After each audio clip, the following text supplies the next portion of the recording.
What is going on, guys, and welcome back to the Across the Cowboys podcast. I am your host, Paul Ryan, and with me, as always, are Mike the Pig Crump and Brendan Fergie Smith. Brendan, how are you, sir? I'm doing great. Yeah, baseball on tonight. We're gonna have an awesome guest, dude. How can you beat this? Yeah, very true. Facts. I'm feeling good about tonight's episode. Mike, how are you, sir? Doing good, my friend. Ready to talk some football. I have a guest on. It's been a minute. Other than Frankie, we haven't had one on in a while, so it's time. Yeah, I know. It's the off season's always great for guests. That we haven't had a lot of luck so far, but I think that can change. Yeah, we haven't had a lot of shows. I've been busy. I apologize. It's on me. Yeah, Mr. Disney World, Mr. Disneyland, rather. Mike, where can we find you on Twitter, sir? At CD Piglet, guys. Nice and easy. By the way, not a lot of churro picks. I know we discussed that already, but it was kind of sad.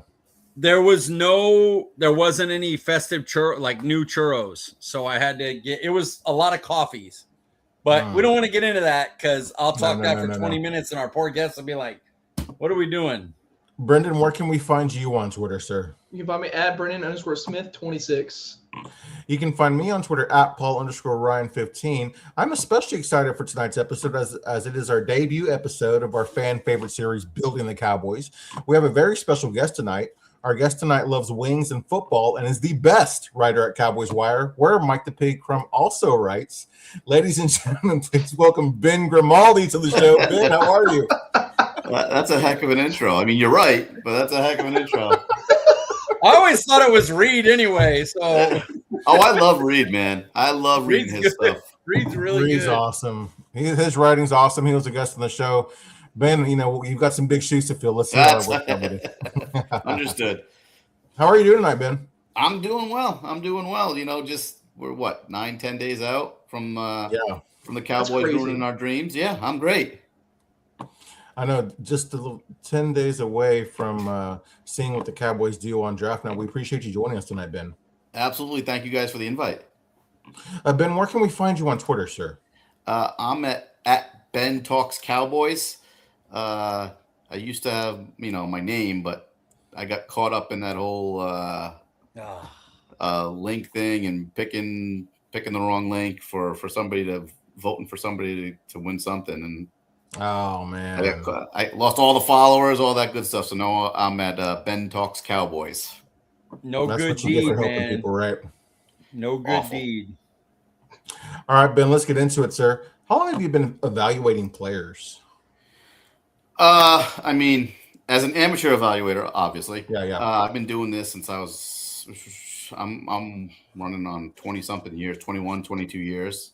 When I was a sports producer back in the day, I used to attend the draft because I used to live right outside of New York City. So we would attend the draft every year. Me, a couple of cameramen, and a couple of other guys. We would produce the draft live at Radio City Music Hall or wherever else it was being held. So it's been 20 plus years of doing this. Wait, awesome, have you been doing this since 2003? Is that what you're saying? Yeah, probably right around then for seriousness, like working the draft, breaking it down, all that good stuff. Probably almost 25 years, I would say. Yeah, I'm about to make you feel old. That's as old as I am. You've been doing it since 2003. That's as old as I am. Dude, that's first of all, that's awesome. Yeah. Being able to go to the draft that many times, that's insane.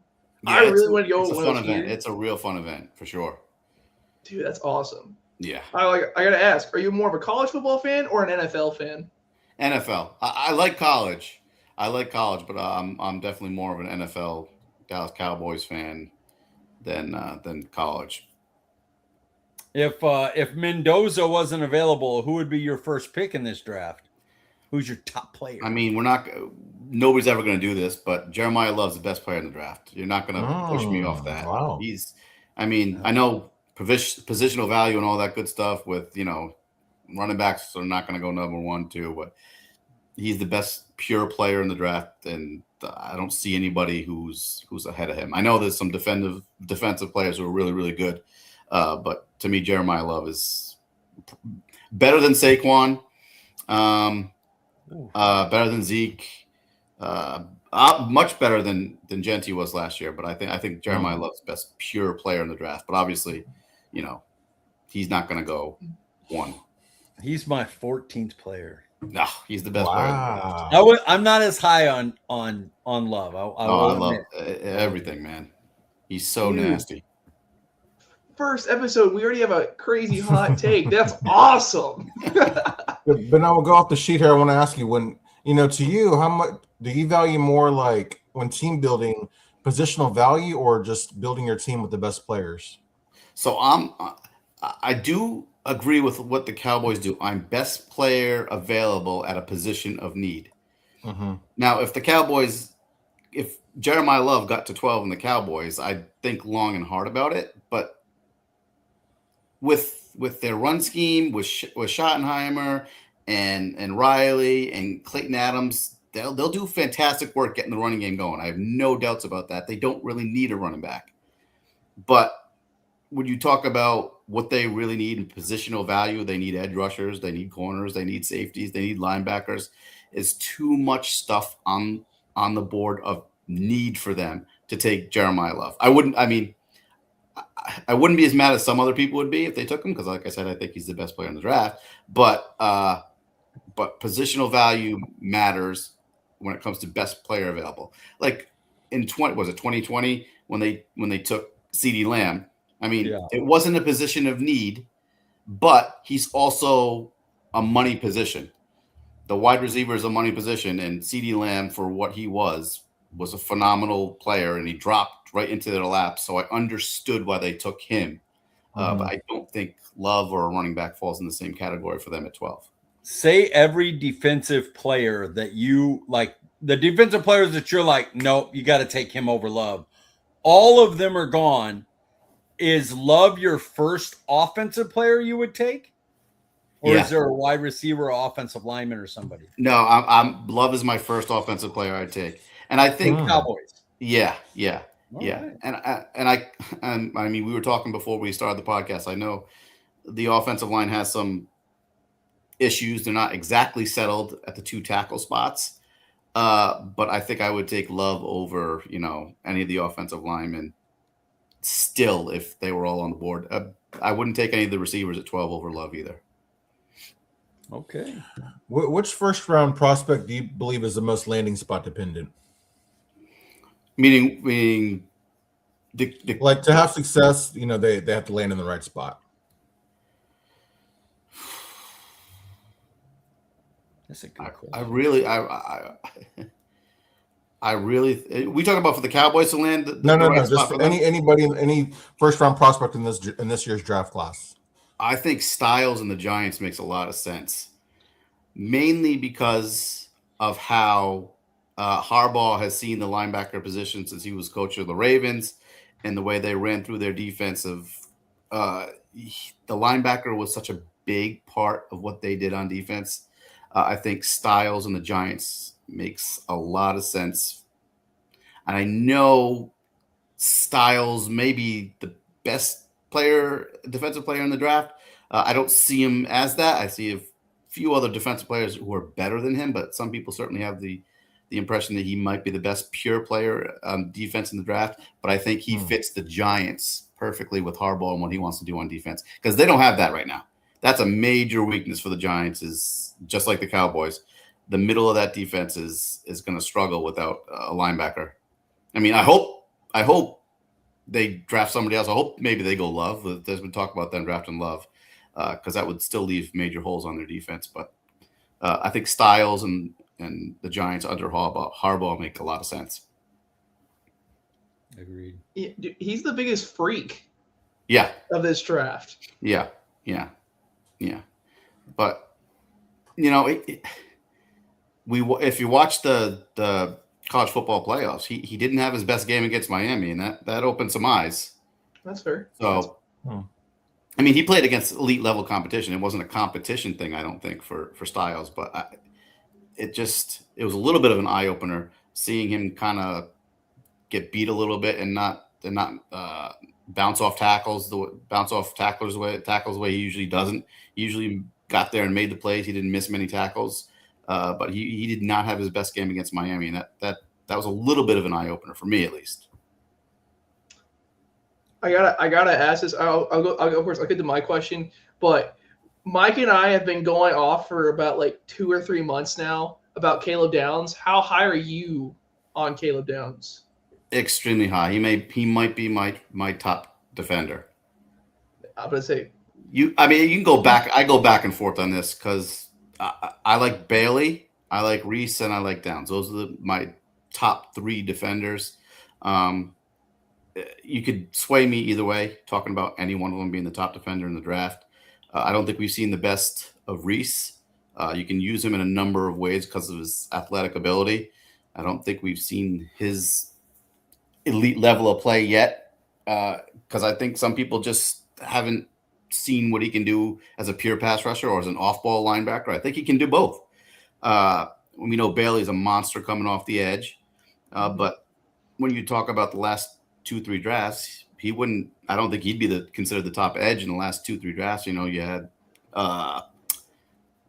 what's his face who went to the Giants last year? Abdul Carter. I mean, he's not. I don't think Bailey's as good as Abdul Carter. I think he's good. I don't think he's in Carter's league necessarily, but I think Downs is probably the best safety to come out in the last 3-4 years at least. And then you can talk about Kyle Hamilton and all that good stuff too. So, but I think Downs is the you can make a case for him being the best defensive player. His intelligence, his athletic ability. He doesn't make a ton of wow plays, but he doesn't miss either. He's always in the right spot. He's always making the right play. He's the leader on defense. He's exactly what the Cowboys need. And if he got to 12, which safety position can drop, I think he's a perfect fit for the Cowboys. I don't think a defense will be in the bottom 20 with a healthy Downs on it. He's that level of a floor raiser. Yeah. He's really, really good. He's really, really good. And the positional value is the only thing that gets him to 12. But everything you read about him, or his interview process at the combine and his visits with the teams and his combine workouts and his tape, it's elite on every single level. And the Cowboys, I mean, they've had decent safety play. Last year was bad, but the last 4 or 5 years, they've had some decent safety play. Donovan Wilson's been okay. Hooker's been okay, but this is a completely different type of player. Just go to 6 and get him. Just move to 6 and get him. Just go get him. See, I don't want to move to 6. We get 39 back. I still don't want that. And I don't think they want that. This is a team that loves having 5 years of player control. I don't think they're moving out of the first round to lose a year of control. Then 9 and 29.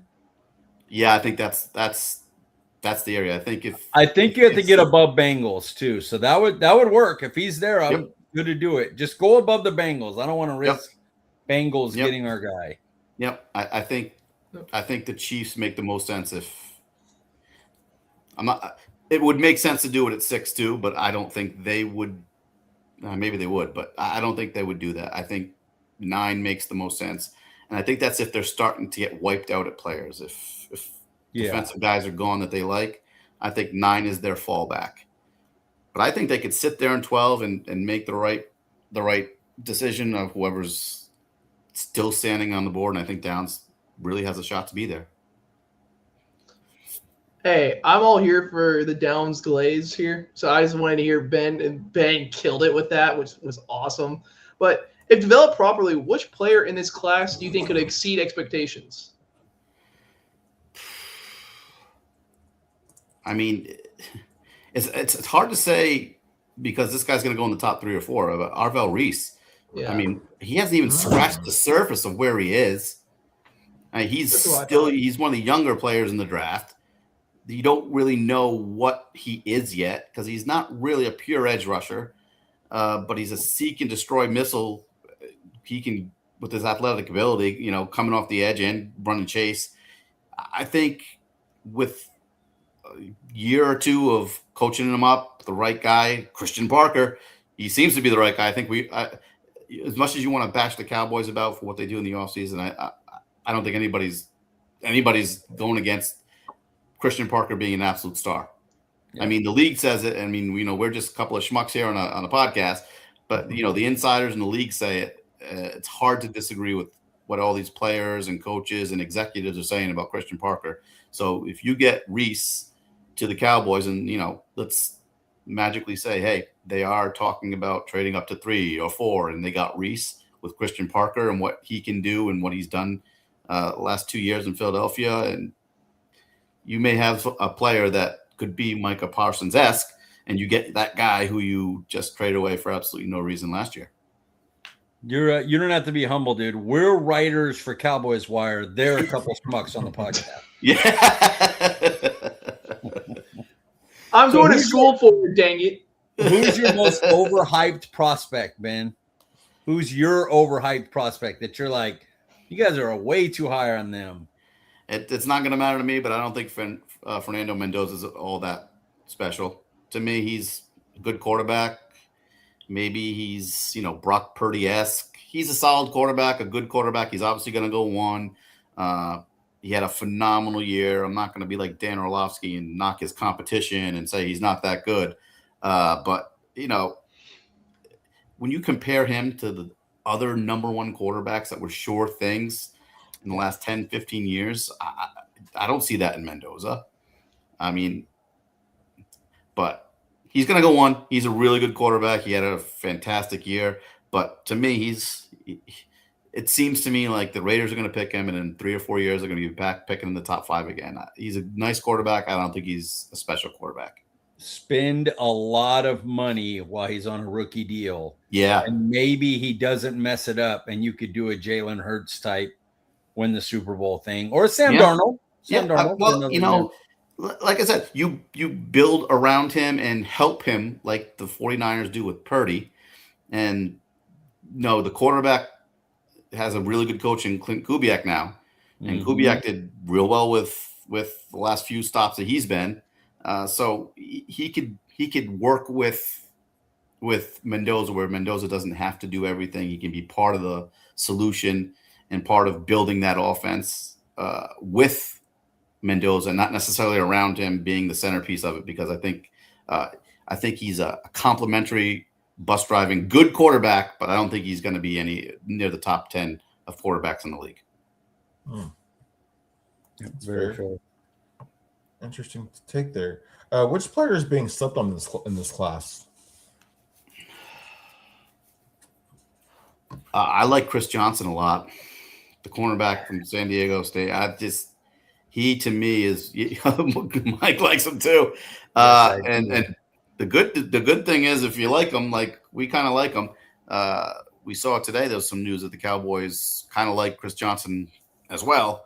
So there may be some tea leaves we're trying to read here where if the Cowboys pick at 20, or if they move back a little bit into the 20s, mid-20s, I think Chris Johnson is a strong option. I really like him. He's competitive. He's nasty. He's got a nice build. He's really a really good cornerback, somebody who I really like. I've liked throughout the process. It just feels like he's one of those, what do they call them, wise guys. If you follow horse racing, people have these wise guys horses where they start to, if you're going to the Kentucky Derby, this is the wise guy horse. People who are betting on him think a lot of him. This is kind of like a wise guy cornerback, because you've heard of the top 3 or 4 guys, with Delaney and McCoy and Hood. This guy seems like he's starting to creep up the draft board and starting to get a little bit more buzz for going in the first round. He's my cornerback 3, and he is in.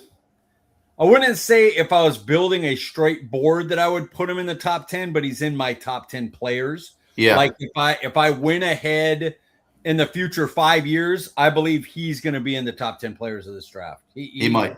He does some remarkable stuff. Yeah. He looks good. I don't want anybody at 20. I want to trade away from 20 if we have it, because there's so many players. But if we took him at 20, I wouldn't be mad about it. You'd get no complaints from me if they took him at 20. And I think 20 is the most likely spot where they trade.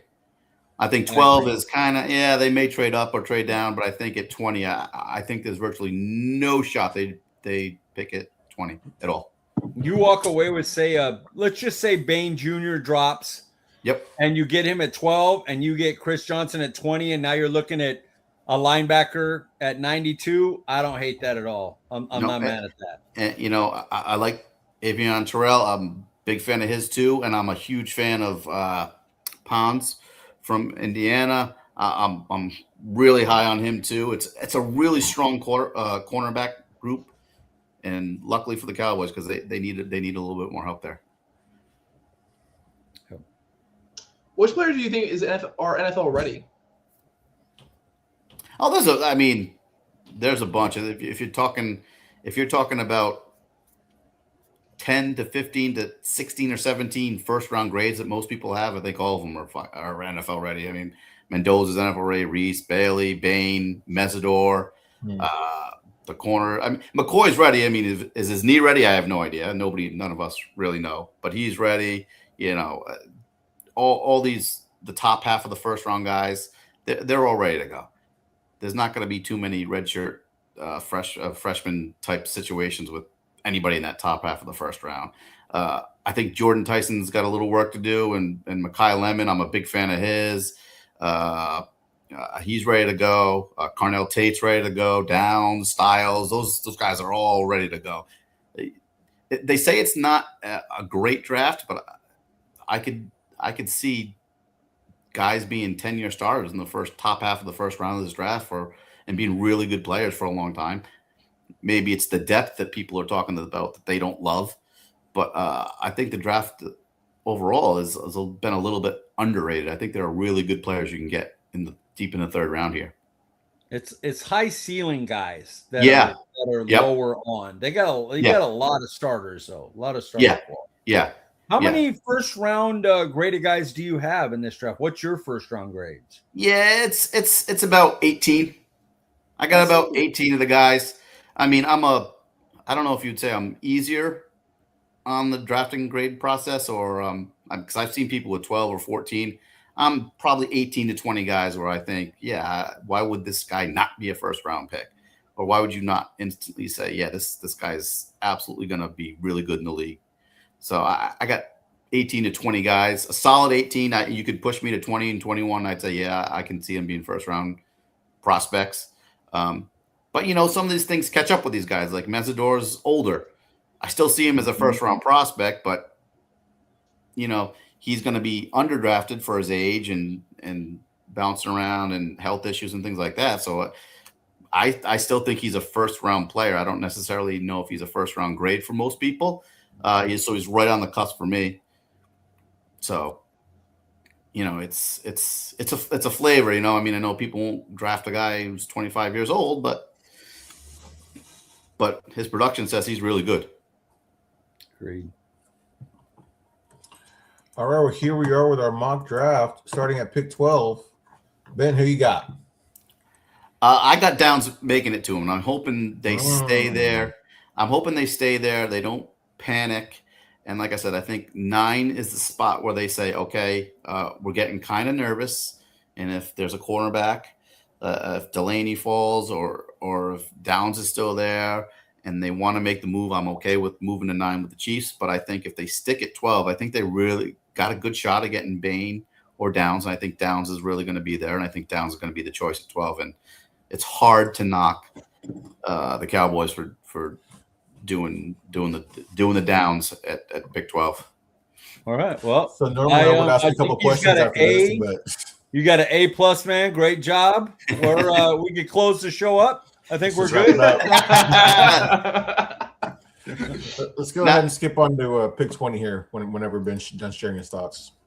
I think, like I said, I think they trade now at 20. I don't think there's any shot that they pick at 20, either in a trade up where they move, they move up and they have to move back with their second first round pick. But I think they're going to move out of 20, 24 to 27, 28, 29 range, I think is right in their sweet spot. Because like I say, I think they want 5 years of control of guys. They don't want to be doing contracts 4 years in. We know how they love the contract dance that never turns out in their favor. So I think at 27, 28, I think Avion Terrell will be a pick for them in the mid to late 20s. I think that's something that they're going to look into.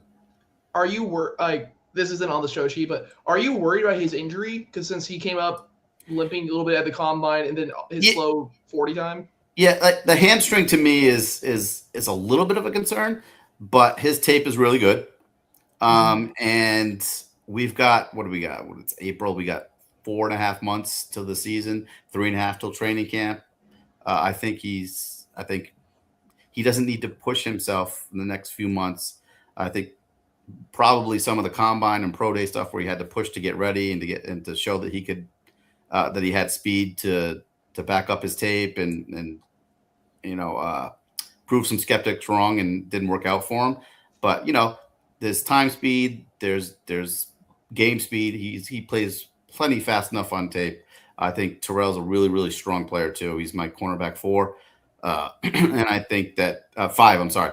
And I think that he's going to be he would be a good addition to the Cowboys, especially if they get an extra 3rd or 4th round pick just for moving back a few spots to get him. So am I worried? Yeah, sure. Hamstrings are nagging injuries, but you got 3 months until training camp.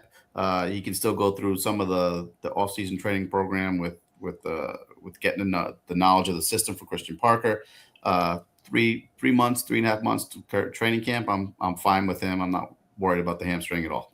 You don't think if Caleb Downs drops them at 12 and they get Caleb Downs and he's kind of the nickel guy, you're like, all right, you have Jalen Thompson, you have Downs when you need to go to nickel.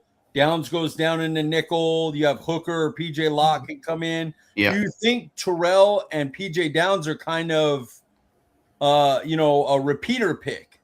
Yeah, I think it kind of is. But when you look at the way they've structured some contracts, Locke's a 1-year guy and Kobe Durant's a 1-year guy and Kendrick's a 1-year guy. And they're not sure about, Bland didn't play well last year. Maybe it was an injury. We're not really sure. They don't know what they got in Ravel. So I think it's a little bit redundant for this season, but I think the depth is something that they've certainly been playing at all offseason, trying to find cornerback depth.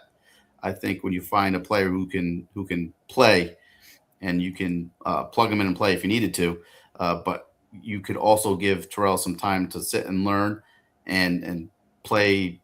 Maybe he's your 4th corner coming in as a rookie. But I think he's a guy who can really help your team win games right now. And then I think in the future, because like I said, the 1-year deals across the board, and you don't know what Bland's going to be coming back from that foot injury. It's problematic. There's no other way to describe it. It's the second surgery he's had on the foot. It's not good. But if he comes back healthy, then you got an embarrassment of riches at corner and nickel and safety, and your secondary is real good. And you know what? The Eagles had a real good safety with Christian Parker running it too. So, you get good players when you can get good players. And I think shoring up your secondary with the signings you made in the offseason, especially with Thompson and with Kobe Durant, I think he's a really strong player. Then you grab Downs and Terrell. Your secondary is real set for the next few years. Yeah, and honestly, with Bland's money, Bland, Durant, Hooker, and Locke are all like starting level players. Yeah, they all are basically 1-year deals. Yep. You got. The way the Cowboys love to do deals with these vets. 1 year, couple million, throw them out there. Next year, rinse, repeat with another 1 year veteran deal. This helps alleviate some of that issues with getting some depth for your secondary. Was this a more of a need pick for you, or is he would he be the highest on your board? It depends where we're at. Late 20s, he'd probably be the highest on my board. Like I said, I'm a big fan. Him and Chris Johnson are right there, but with the buzz that Chris Johnson's getting, I think he may go even before where the Cowboys want him. So I think Terrell is a real good option somewhere in the mid to late 20s, which is where they'll be drafted. Just so you guys know, I've kind of dropped hints on it on Twitter, but I'm hearing that if the board wiped out for Dallas, that the guy at 12 would be Colton Hood. That would be a guy. I saw that too. I don't know if that was from you or somebody else. I saw that too.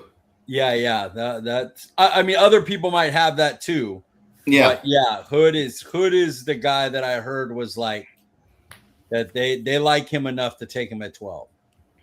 And if they like him enough at 12, I would rather they just trade out. Yeah, I may if it's not for me, if it's not Downs, Bailey, Styles, or Bain, I may get out of there at 12. I'm bailing too. I'm trading out. So and which is why I was a trade up guy. Yeah, which is basically, so you're saying it's Bain or Downs, because I can't see Bailey falling to 12. I can't see Styles. I mean, Styles possibly, but I think it's Bain or Downs. And I guess today we've got Brian Broaddus saying the Cowboys don't really love Bain, so I'm guessing Downs, and or we bail. Yeah, that would be the move. Yeah, and I think the Jets are an obvious suitor at 16. Yeah. So the only thing is they have a quick, like they have second rounds, and then they have no 103. Yeah. So they'll have to overpay, or we'll have to give up like 112 in that. Yeah. And I would, if they're doing 12 for 16, I could see it. It's maybe a third round pick next year and a fourth or something like that. But otherwise, you got to give something back to get something for sure. Yep. Go ahead, Paul. Sorry. No, I was just gonna moving on here to pick 92. Who you got, Ben? So I am a big proponent of trading this pick for a veteran. I'd much rather trade pick 92 for Greenard, or see if the Dolphins are interested in giving up Jordan Brooks for pick 92. But I think this is a spot where the Cowboys traded to put themselves in position, maybe not to draft a guy, but whatever they don't answer with 12 or 20 or whatever they do with their first two picks, wherever they are, I think this is a position where the Cowboys want to move pick 92 for a player. And I'm hoping it's Greenard, or I'm hoping it's Brooks, to get some value back for the pick 92. I think it makes the most sense for them, whatever they don't get at defensive end or safety or linebacker. This is where they find the sweet spot for a trade, and somebody pulls the trigger. Of the two veterans you mentioned, who would be your preference? If they get Bain, I'm leaning Brooks. If they come away the first two picks and they don't have a pass rusher, I'm leaning Greenard. That's fair. Oh, that's fair. I mean, if Greenard comes in and says, "I'll come in, but I want an extension," what are you doing in that situation? You still trading for him? Yeah, I think that's the only way it comes, though. I agree. I think that's the only way a deal gets done, and I don't necessarily understand how the Cowboys would move that fast on extending a player that they haven't ever had on their team. We know the Cowboys hate to extend players that they've never had help them win games. It's a real issue for them. And getting a deal that fast with a player who hasn't played for them in a trade, in essence, spits in the face of George Pickens, who they still haven't paid. Well, we're assuming in the next 9-10 days they won't pay him. I'm just going to assume that they're not going to pay him for at least a month or two. We'll probably get into July with this thing. But it's tough to see them trading and then automatically agreeing to a new contract with Greenard. But I'm assuming if they want to trade for him, a new deal comes with that, which makes Brooks more likely. But I don't know if Miami's shipping him out for a third-round pick. I have no idea. Of the two players been mentioned, Mike, who would be your preference? Brooks. I like Jordan Brooks. I think he could work well, and especially if your two picks are Downs and Terrell, because Brooks would prefer not to be the green dot is the word. Now that I did not hear, I heard other people say that, but it's something where Caleb Downs is now your green dot because he can do it no problem, and then Brooks and Obershon get to run around up front and have some fun. That sounds fun. I don't hate that at all. I mean, and you gotta remember if they do get Brooks, who is green dot or not, if they do get Brooks, you've got a really good front with Gary and Williams and Kenny Clark. You've got a really good front to keep him free and let Jordan Brooks run and go tackle and make plays. And So I think he makes a ton of sense, especially with the Cowboys and Parker. And by the way, going back to this, I'm just going to rewind a little bit. I was okay with them not getting Dean or Lloyd. I wasn't really. I was okay with that. I know a lot of Cowboys fans wanted a linebacker, which they desperately need a linebacker. They don't have one in the middle. But I was okay with not paying for Nakobe Dean. I was okay not paying for Lloyd, and the fact that they missed out on him, I was completely okay with. But they desperately still needed somebody in the middle. Yeah, the best thing they've done this offseason is set up their front to let the linebackers be at their best. Marcus Dixon, if you look at the linebackers he's played with in his fronts, and shout out to Okoye Media, he's put out video about this, like dudes that just were like not real game changers got in a Marcus Dixon front and became 150 tackle guys. And you look at the players now that he has, Quentin Williams, as you said, Rashawn Gary, Ezra Raku as a rookie was a revelation versus the run. Nobody expected that. And Kenny Clark. And so, yeah, they got dudes to where linebackers should be free to play really well in this system. You may not have to have the best ones, to have a great linebacker duo.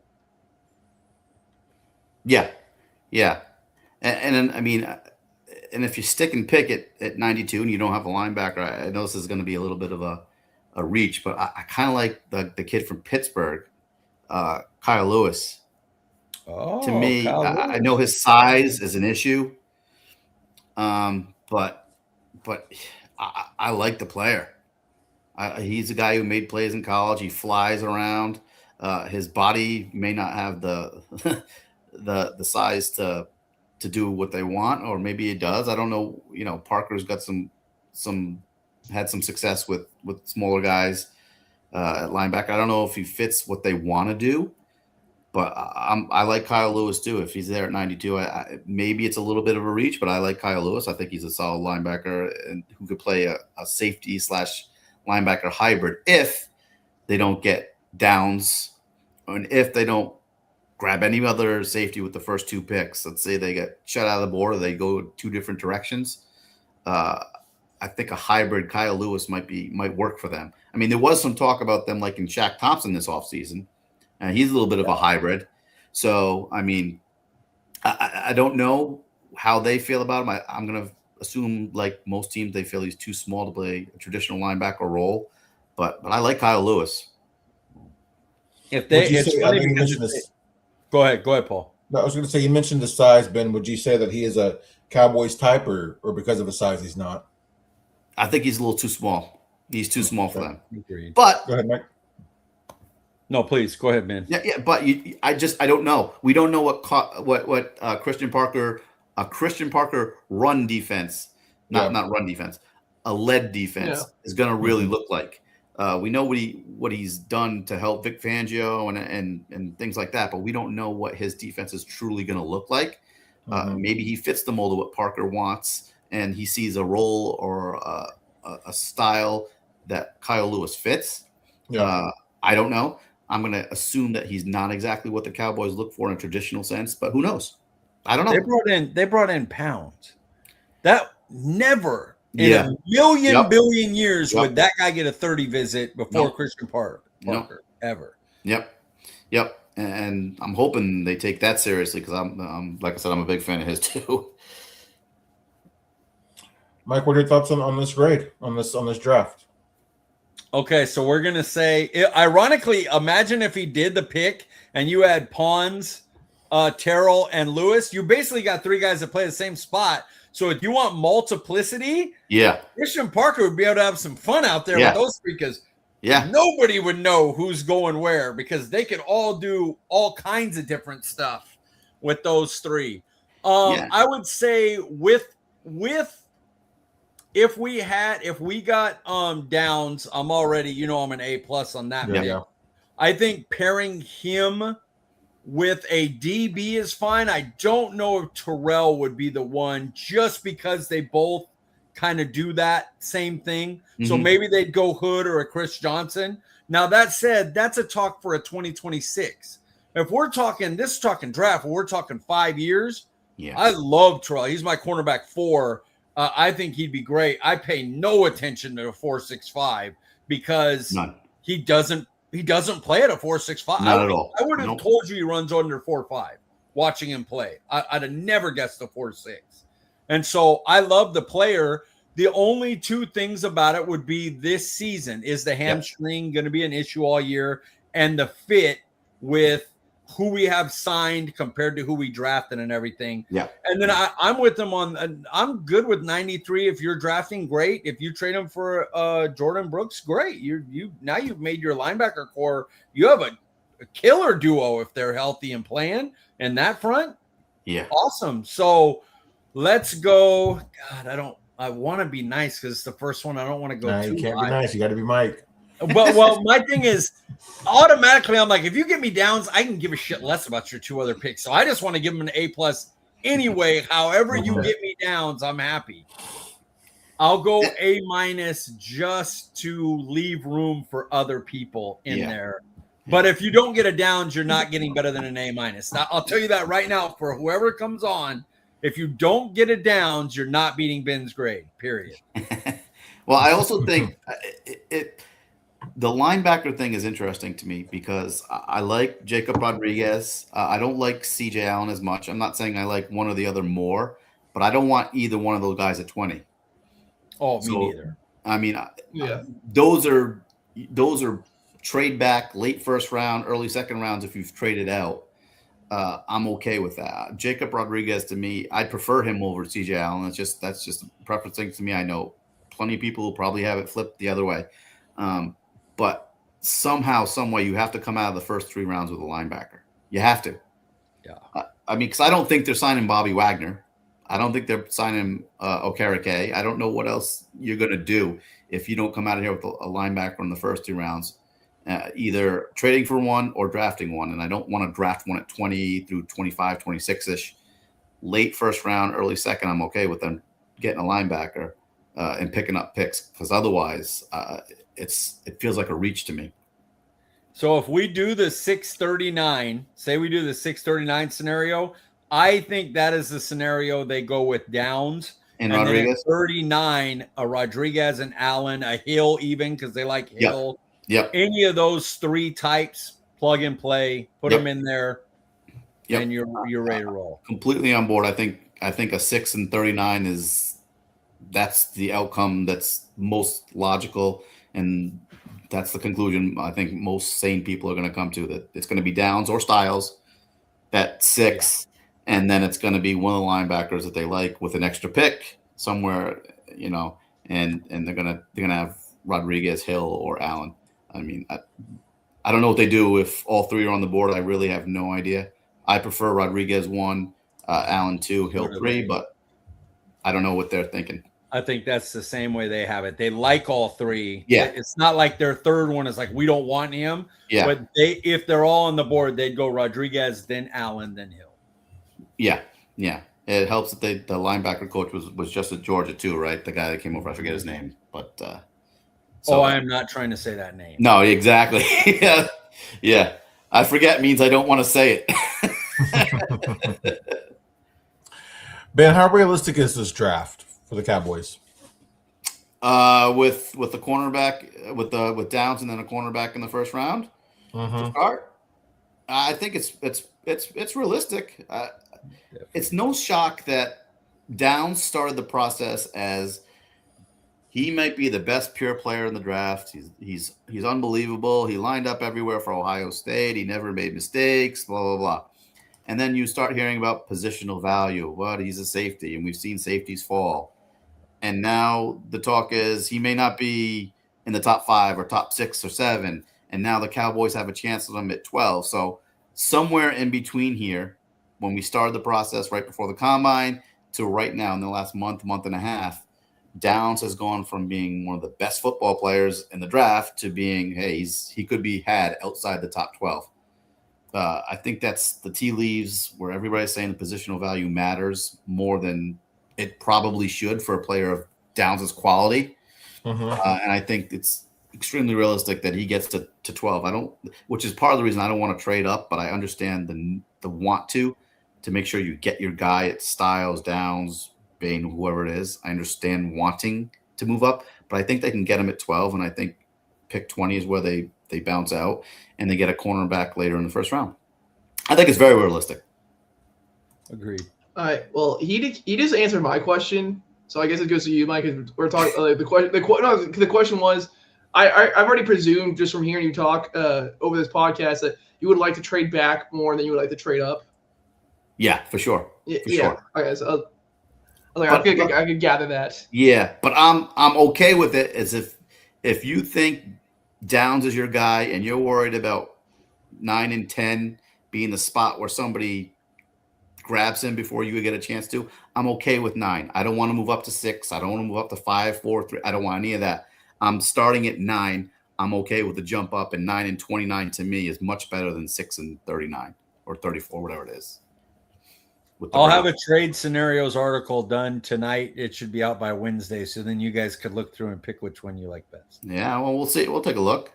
Is mine Dream Picks? Dream Picks at 12 and 20? That's what I'm going to ask you.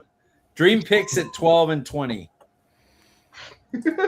You want a dream scenario? I'll say Downs at 12, Bain at 20 because of the reports of the crash, and now a lot of teams don't like them. Let's dream big. I like that. I'm also all for Downs at 12, and then let's say at 16 the Jets aren't ready to pick. I'm okay with moving up from 20 now to get up to 16 or 15 or something like that to get Bain as well. So you can have Downs at 12, and then a few picks later, if nobody's picked up Bain, I'm all for moving back up into the first round to get those two studs to work out for you, reset your defense. How likely is it that Bain falls out of the top 10, I wonder? What was the question? Likely. The likelihood Bain falls out of the top 10. Man, I think you're at 50-50. Yeah. I really think you're at 50-50 right now. That's absurd. It's crazy. It's crazy. All because he's got short arms. I don't think the report about the crash, I don't think that moves the needle at all. Yeah, tragic. People have known about the crash. Yeah, that's to me, that's a non-starter. I think it's all about the measurement, and his arms are too short. It doesn't make sense to me because the guy just dominated last year. But, these scouts and teams build profiles and players based on a certain type and measurable, and that's how they draft. And the Cowboys, unfortunately, are one of those teams. They have their measurements and things they need to hit the criteria for building players. If Bain's arms are too short for them, that's just the way it's going to be. And if they pass on him when there's really no other great options, let's say Downs, Styles, Delaney, let's say they're all gone and it's come down to Bain and they pick somebody else, I won't be happy. I think I can't even tell you how upset I'd be if they did that. Yeah, I'd be very sad. They draft Colton Hood instead of Ruben Bain. Oh, dude. And I like Hood. I like Hood. High possibility, and I would not. And I really like Hood, but I'm not taking him over Bain. I could not do it. I could not do it. Bain's my second favorite in this draft. Like he is Downs is by far without a doubt. There's a huge gap between everyone else I've looked at. It's Downs, but then if you can get Downs at 12, I'm trading everything I have to get from 20 to get back up to 13, and you get him in Bain. Oh, brother, I'm running around this house. You reset your defense with that. You completely reset your defense if you had Bain and Downs. And now remember, you got Thompson and you've got Revel and you've got Ezeraku. We know Ezeraku's got the hip injury and he's gonna miss the off season. He'll be back for training camp, but long-term vision of this defense, you got Ezeraku, who's I think a better pass rusher than he showed last year, even though he dominated against the run. Was really, really good against the run. He's probably a better pass rusher than he showed last year. And you still got Gary, and then you still got Quinnen in the middle, and you've got Bain, and you have Downs. This is a completely rebuilt defense with two players who make everything really, really good.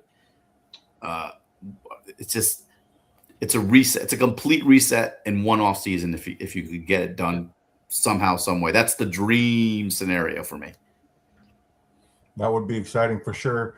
Looking at day 3, what position group do you think has enough depth where the Cowboys could get a really good player on day 3? There's some linebacker depth. I don't know how much I love the players deeper in the linebacker, but there's some good linebacker depth. I also think that the Cowboys, if they didn't get a corner early, I think there's some decent depth on day 3 for them to get a cornerback that could play some serviceable reps and snaps as a rookie too. So I think there's options there. And if they don't like the running back room, I think there's a lot of depth at the running back position for a lot of players. I would take a shot on at running back if they're not happy with Blue, or if I know they got Malik Davis back there, they got Maffa, but I think if they wanted to take another shot at running back in the 5th, 6th rounds, I think they could find a pretty good value there too. Nice. I would be willing to bet money they draft a tight end at 112 or one of their 5ths. They need a tight end too. But I think this is a position where you can't. This is a year where you have too many holes on defense. Your offense was really, really good last year, and you can't fix everything. And I think as good as Ferguson was last year, he's not dynamic. He had a good year. He's a good player, but he's not a dynamic tight end. I think they are going to take a tight end somewhere. I just don't know when they're going to take that shot. But I think they desperately need somebody. Brendan is doing everything in his power to not scream and slap Ben through. I can feel Paul. I know Paul's just looking at his screen, but I know he's looking at me during this entire sentence going. We have Brevin Spanford tight end 1, and then Fergie's like kind of the 5-yard So this is my last episode on this podcast. No. Mike is dead to me, and I'll never talk to him again. He likes. They need somebody.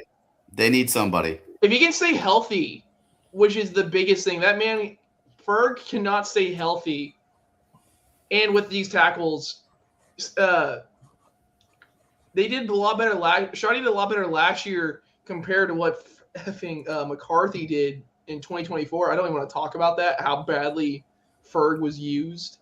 But it's because your tackles were getting dominated, and you're going, you have to block here. I know Dak loves you over the middle. You have to block here, and that's just not what he does.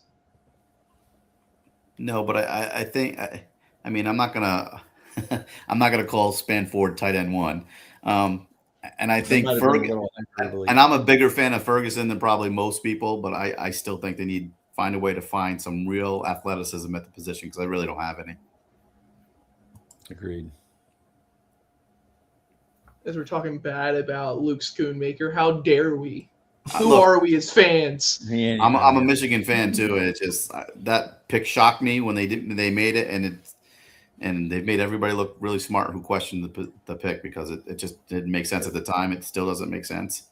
I don't know what the issue is because he can't see the field enough to make an impact, or he's not good enough to make an impact. So either way, it was a wasted pick, and they need some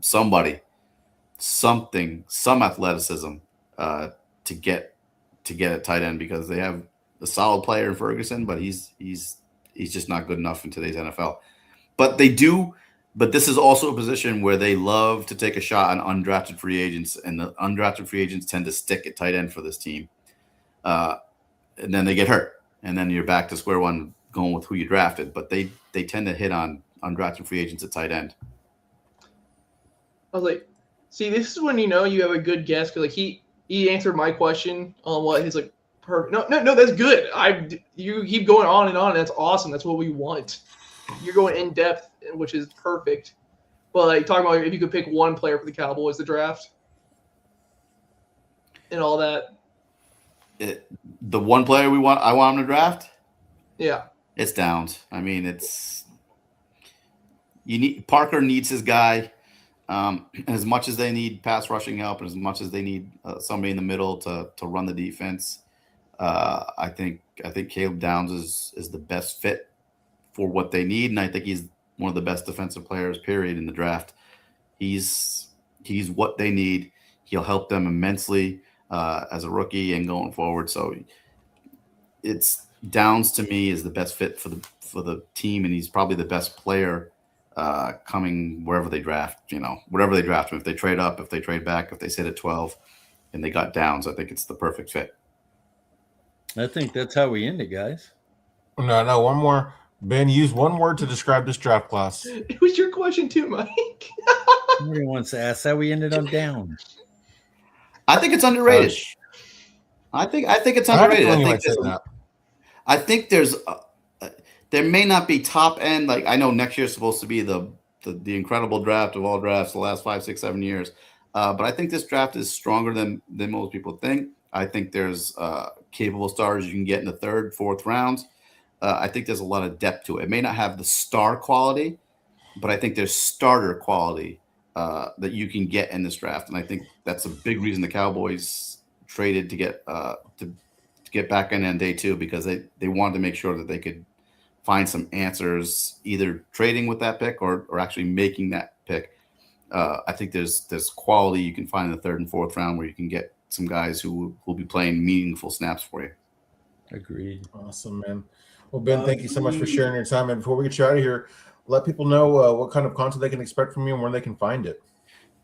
You can always find me writing for the Cowboys Wire with Mike over there. And then you can find me on Twitter, Ben Talks Cowboys. Get at me. I need to build my following back up after I ran out of Twitter. Yeah, that's crazy. That really sucks. It happens, Ben. Yeah, it needs to happen organically. Like, I built thousands of followers and over a few years, and now it's all been broken down. Have I got you back since you switched your? Yeah, you're fine. Okay, just making sure. Yeah, you are. Okay, good.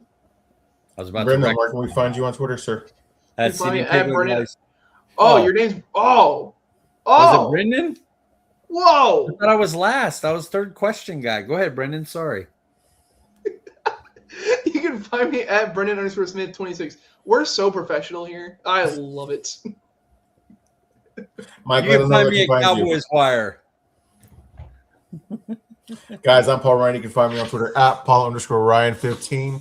Make sure to follow Ben Talks Cowboys and follow his work at Cowboys Wire, the best writer for Cowboys Wire. We will see you guys next week. Thank you for joining us. Pissed. Thanks, guys.